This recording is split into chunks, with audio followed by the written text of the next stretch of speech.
हम सब जानते हैं और तकरीबन बच्चा बच्चा जानता है, पाकिस्तान में जो कानून बनाए जाते हैं या जो कुछ हो रहा है उन सब के पीछे कौन होता है। पाकिस्तान के लिए जब भी किसी ने सर तोड़ कोशिश की है, जब भी किसी ने चाहा है कि पाकिस्तान का भला हो, उसे जेल का सामना करना पड़ता है या उसे मुकदमात का सामना करना पड़ता है या फिर उसे गद्दार डिक्लेयर कर दिया जाता है। 1954 और 55 में जब एक ईसाई ने और एक मौलवी ने मिलकर ये फैसला किया कि हम पाकिस्तान की तकदीर बदलेंगे या पाकिस्तान को आईनी रास्ते पर लाएंगे, तो कैसे उनको रोका गया और उनके फैसले रद्द किए गए और कैसे ये सब एक लंगड़ दीन ने अपने मजे के लिए, सिर्फ एक कुर्सी के लिए, जबकि वो कुर्सी के लायक ही नहीं था, लेकिन फिर भी वो उस कुर्सी से चिपका रहा और उसने मुल्क का मफाद न सोचा बल्कि सिर्फ अपने पेट पे हाथ मारता रहा और मुल्क का बेड़ा गर्क करता रहा और मुल्क को दिन ब दिन दर बदर अंधेरों की तरफ झोंकता रहा। आइए चलते हैं और जानते हैं इस वीडियो में।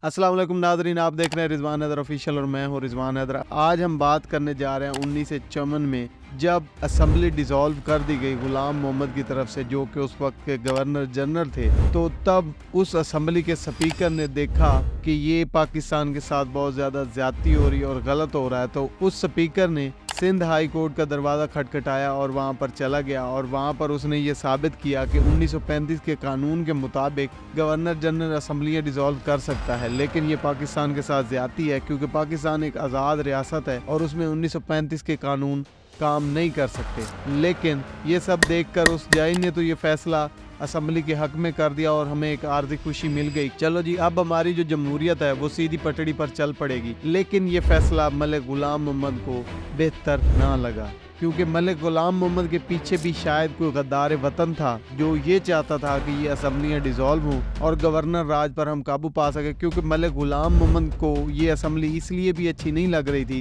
क्योंकि जो उनके हक थे, जो एक गवर्नर के पास जो कानून थे कि वो ये सब कर सकता है, उनको कम किया जा रहा था, उनके इख्तियारात को कम किया जा रहा था और उनको कुर्सी से उतारने के लिए बहुत कुछ किया जा रहा था। यानी ये असम्बली चाहती थी कि पाकिस्तान तरक्की की तरफ गामज़न हो और कुछ गद्दार वतन जो थे और मलिक गुलाम मोहम्मद के जो पीछे खड़े हुए थे वो नहीं चाहते थे कि पाकिस्तान तरक्की के रास्ते पर जाए। मगर ये उम्मीद भी दम तोड़ गई जब सुप्रीम कोर्ट ने ये फैसला दिया। 4-1 की अक्सरियत थे, यानी कि तब भी 5 रुकनी बेंच बनते थे और 4-1 की अक्सरियत से ये फैसला दिया गया कि ये गवर्नर का हक है और गवर्नर चाहे तो असम्बलियाँ डिसॉल्व कर सकता है। सो ये फैसला बरकरार कर दिया गया और इस फैसले में ज़्यादा नहीं, मैं आपको आगे चल के जजों के नाम भी बताऊंगा जो जज थे इसमें। सुप्रीम कोर्ट के जजेस लिखते हैं कि 1935 के आइन के मुताबिक गवर्नर का फैसला ठीक है और वो असम्बलियाँ डिसॉल्व कर सकता है, जबकि पाकिस्तान एक आज़ाद मुल्क था।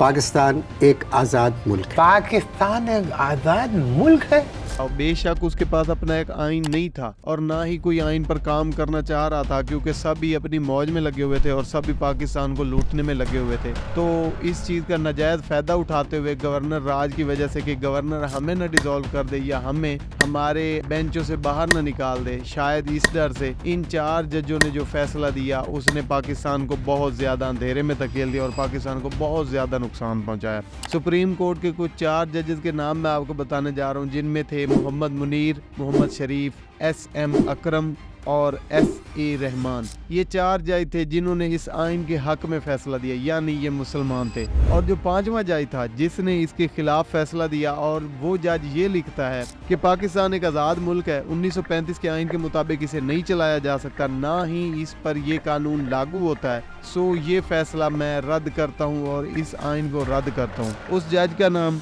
एलवन रॉबर्ट था और वो एक क्रिश्चियन था जिसने ये फैसला दिया। यानी कि मुसलमानों ने कभी अपने मुल्क के लिए, कभी अपने मफाद के लिए सही फैसले नहीं किए, वो दूसरों के बारे में क्या सोचेंगे। और ये अदलिया शुरू से ही एक करप्ट निज़ाम के सामने झुकी हुई है और करप्ट निज़ाम के सामने चल रही है। जैसे कि मैं आपको एक आज का फैसला याद करवाता चलूँ, जस्टिस काजी फैज़ ईसा रिटायर हुए हैं तो उन्होंने आखिरी दिन ये एक जुमला बयान किया कि हमारे पास पर्ची लिखी हुई आती है और उसमें जो कुछ लिखा होता है वो फैसला हमें करना होता है, वो एक पार्टी के हक में होता है तो दूसरी पार्टी को बहुत ज़्यादा नुकसान होता है। तो आप यहीं से अंदाज़ा लगा लें इस बात से कि हमारी अदलिया आज़ाद है या वो गुलाम है। इस फैसले ने आने वाले तमाम आमरों को बहुत ज़्यादा फ़ायदा दिया और पाकिस्तानी जमहूरियत को बहुत ज़्यादा नुकसान पहुंचाया, क्योंकि सबको पता चल चुका था कि सब कुछ अब हमारे हाथ में है। और यूं दिन ब दिन मलिक गुलाम मोहम्मद की सेहत बिगड़ती जा रही थी, तो उनको जनरल अयूब और सिकंदर मिर्ज़ा ने मिलकर ज़बरदस्ती उनसे रिज़ाइन लिया और उनको बाहर मुल्क इलाज जाने के लिए भेज दिया। यूं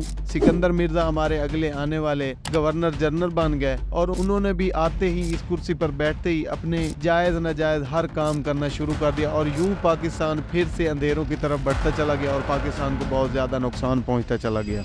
ना तो उन्होंने आइन में दिलचस्पी दिखाई और ना ही मशरकी पाकिस्तान में, हालांकि सिकंदर मिर्ज़ा खुद मशरकी पाकिस्तान से ताल्लुक़ रखते थे। इससे बढ़कर और हमारे लिए क्या हो सकती है कि पाकिस्तान में जो भी आया है, जिसने भी कुर्सी संभाली है, उसने हमेशा या तो आइन बदले हैं या इख्तियारात बदले हैं या उसने असम्बलियाँ डिसॉल्व की हैं। किस चीज़ के लिए? सिर्फ अपने मफाद के लिए और ख़ुद को थोड़ी लंबी मुद्दत तक जारी रखने के लिए। और यूं मलिक गुलाम मोहम्मद भी 1 साल बाद वफात पा जाते हैं बैरून मुल्क, जो कि इलाज के लिए गए थे, और वो भी आखिरी इख्तिताम को पहुंचे। और इंशाल्लाह हम जानेंगे नेक्स्ट एपिसोड में कि इसके बाद पाकिस्तान की हालत क्या से क्या की गई। तब तक के लिए अपना बहुत ज़्यादा ख्याल रखिएगा। मिलते हैं नेक्स्ट एपिसोड में। अल्लाह हाफिज़।